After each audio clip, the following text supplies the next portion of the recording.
satıcısı yok, emma miwe satılýar. Ine Amerikada ýoluň uğruna ine şundalak ýerler köp görüp bilersiniz. Esasen ine gök saatlaryň köp çykan ýerlerinde bar.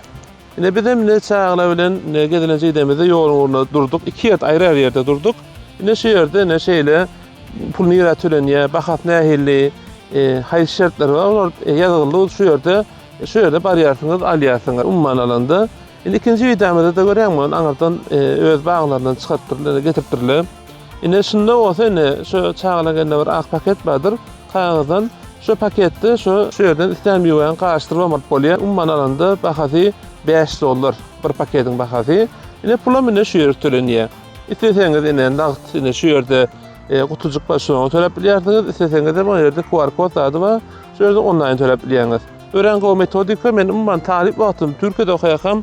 Ine İstanbul'dan İzmir'e geçýäkam, awtobusda geçip barýakam. Şeýle miwe satdan ýer görende, höwet etdim, elbetde awtobusda durup ondan soňra ine aşağı wagtdan Türkmenmaşa gitýän wagtlarymyzda Türkmenistana ham esasen kızlar wagtda gawun elbetde sezonda görä ötke gawun, nar, şoňa men satlaryny satylýardy. Alýatdym.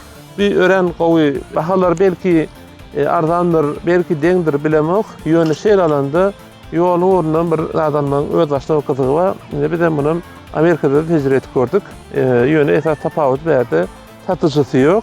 Men pikirimçe o metodika täbi şertmana gerek ýok, adytmana gerek ýok. Umman namusna gurulan sistema, namusna gurulan. Kim gidip men pikirimçe şu ýerde artyk maksat aljak bolýan nädir pikir etýände umman alanda.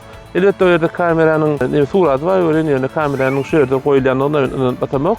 Ýöne şonda da hiç kimem o kamera däl, umman erkim öz wyjdanly wara şu ýerde paketi alýady, fakatdan töläp gitgendir umman alanda.